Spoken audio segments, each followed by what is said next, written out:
Good morning, guys, and welcome back to another video. So this one's going to be just a quick little Sunday fun day. It's July 4th weekend, and I mean, you got to take the boat out, because isn't that what you do on July 4th? Spend some time on the lake. But I've actually got a little cars and coffee that I'm heading to this morning. It's not super early, so that's kind of nice. And it's at a buddy's garage, so it's private property. He allows burnouts there, so it'll be a nice little, like I said, cars and coffee with burnouts. I'm just gonna cruise up there and have a nice little morning.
moment of truth. If anyone's watched the videos before, I did a quick stop here before. It's a local Rudders, but they have cat scales. So I didn't film it, but I ran across the scales and I just went inside and paid. So here's the question. What does the full car and boat weigh? Try not to get this wet, but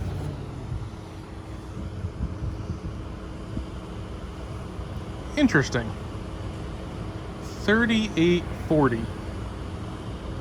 So maybe I've been wrong on weight this whole time. I don't know. That's interesting. I was definitely expecting this to be over 4,000. Maybe that's why it still works decent. I'm just confused now. Definitely thought this thing was heavier for a long time. Honestly, that adds more questions than answers than I thought I was going to. So now I don't know what the car weighs or the boat body weighs, but I guess it's not as bad as I thought. Had a good morning, just chilling at the Cars and Coffee. Like I said, Burnouts didn't go exactly how I wanted, which is really annoying. Those were some really crap door roll tires, but 2 burnouts in, as soon as they got hot, they just gripped up and it just wanted to push. So tried my best, had some fun. I guess I'm just getting rid of those tires because I'm not gonna be able to burn them off, at least not with that car. So now we're on to more work. And we're adding another installment of the saga of exploded mufflers on the tow rig. So this is the passenger side, which, so these are fairly cheap Flowmaster knockoffs that for years we've been calling Blowmasters. And a buddy could get these, and he was running a shop. We put them on everything. There's one of these on the drift car, so on the boat. I've had them on 2 or 3 cars. You know, I know like 4 or 5 buddies that at least have them on something, and we've never had a problem.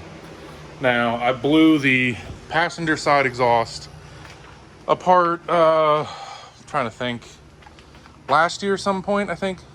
And I thought my issue was I welded a hanger right to the top of the case right here, which was, my theory of that's why it didn't work. So I remade this one. I put another Blowmaster on it, changed the exhaust hangers. It is short, which isn't ideal. This has never been the end all of what I wanted the exhaust to be on the motorhome since I LS swapped it, but the exhaust comes out right about here. That door is a propane tank. So I was trying to keep it as far away from the propane tank as possible. Now, right when I left Hyperfest, I ended up exploding the muffler on the driver's side. So that was passenger side. I did that last year sometime. Replaced it, same Blowmaster muffler. Hyperfest, I blew this one up. So this was the driver's side. Again, I had welded a mount directly to the top of the case, so I kind of chalked that up to being my fault. And then we did an Evergreen event, and then as soon as I left for Pocono, we were climbing some mountains for that event, and the exhaust on the passenger side went again. So now I am back to, these are still inexpensive mufflers. So I put one of these on the driver's side after Hyperfest, and now you can see the box still left over from that. This is the newest Dynamax Super Turbo muffler.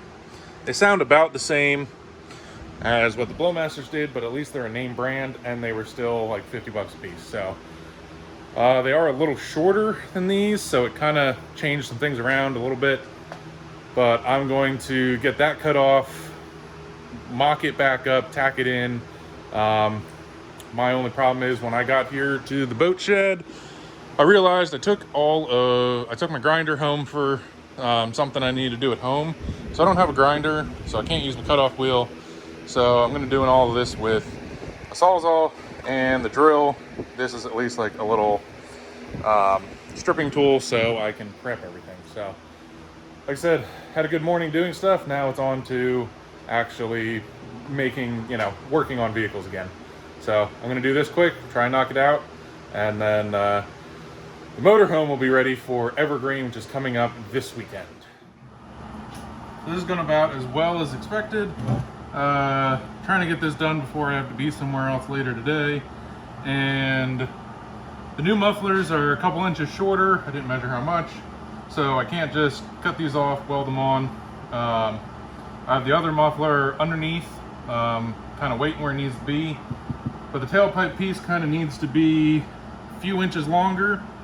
The only piece of material I have that's 2.5 or close, stainless, so I am not the best welder, so we're gonna see how this goes.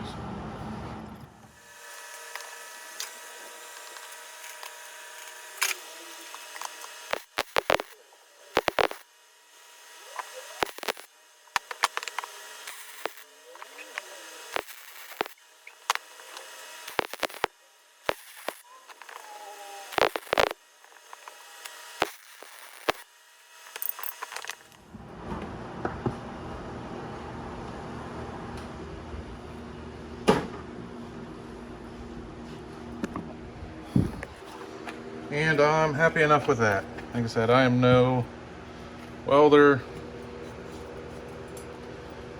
but that shouldn't leak. And there's the basic mock-up. So right off the header to a muffler to a tip sticking out. Like I said, this is not the ideal. This is not what I plan on, but I'll go over kind of the whole system, so the other side as well. And then maybe, you know, somewhere down the line, I'll actually spend a weekend and build a full exhaust how I want it to for this thing. But for now, this works.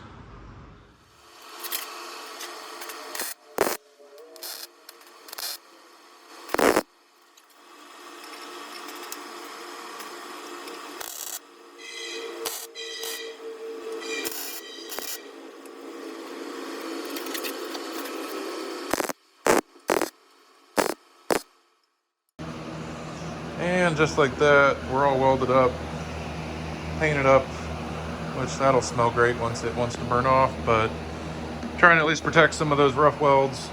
But I'm gonna throw this on and we should be back to normal on the motorhome. And then, like I said, I'm gonna jump under there and go over what I want to do. So maybe one day we'll get around to it. All right, and just for reference, because I know I didn't go over it in the beginning, but this is a 1979 Georgie Boy Cruisemaster, which is based off of a Chevy G30 chassis. So this is the van version of a like C10, C20, C30, you know, that are a bit more popular. Now, this one came with a small block Chevy, small block 350 with a turbo 350 behind it. It worked okay in the beginning. Definitely was not ideal for towing. You know, it was before the boat, so it was just the drift car. And I had a different motorcycle up front instead of the jet ski. But now, with the boat and everything, this actually before that ended up getting a 6-liter LS with a 4L ADE trans behind it. And then, like I said, I'll go over my real quick exhaust under here. This is kind of what ended up having to happen after I did the LS swap. Definitely not, like I said, my ideal situation, but I'm running, what are they, Speed Engineering shorty headers. Basically, to do an LS swap in these G chassis, you have to do the same thing you would for a C, like a C10, C20 kind of chassis, Chevy based. So I use the same recipe, same, you know, motor mounts, exhaust, everything like that, that clears frame rails, and it honestly works really nice. I've got a couple thousand miles on it, and it's all towing, so. But here is, I don't know if you can see, so the other side, you can kind of see the exhaust that I just did. And then this is the exhaust side that I just did a couple weeks ago. This one comes all the way back to the tire, but it's the same. It's literally just each side 100% on its own, shorty header to single muffler and out the side.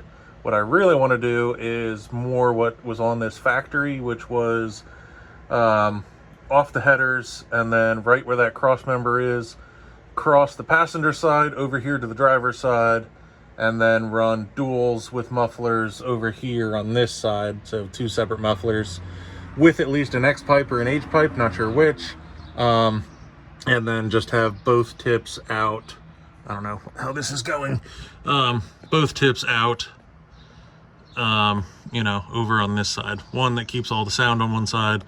2, I think the crossover is going to give it a little bit better sound, but every time it comes down to it, it's literally just, man, I don't really have the time to redo a whole new exhaust system. I just need to throw a muffler back on what I had. So hopefully this lasts a while. That's the goal. But for tow rig, I have absolutely no complaints with this thing. Quick interruption, forgot a sound test. You know, you need that on every time you work on exhaust. So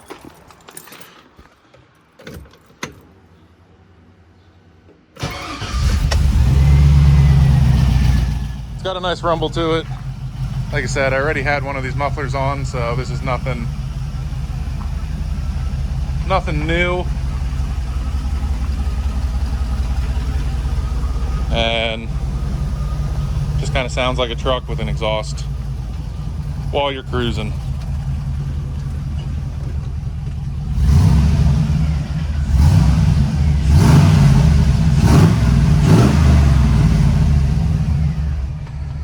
Not bad for an old motorhome. Oh yeah, can't forget. Footprint gas pedal.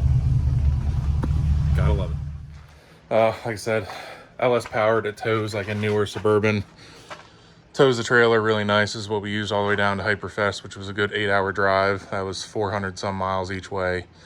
Other than blowing the exhaust out, didn't give us a hiccup whatsoever. Inside is half original, half updated, you know, added some other, you know, painted some of the walls because they needed it, added some signs, but kitchen table goes into a bed. There's a bed back there, and then there's the sleeper bed above. We threw a TV in. We bring a switch with us in case we get rained out or anything. AC works, fridge works, put a microwave back there. All of that, you know, works really well. So other than there is a bathroom here, I never made it work. Didn't want to. Too small of an area for a couple guys to be using. So, and most tracks all have bathrooms at them. And then the only other thing, so I started on this at least a year ago.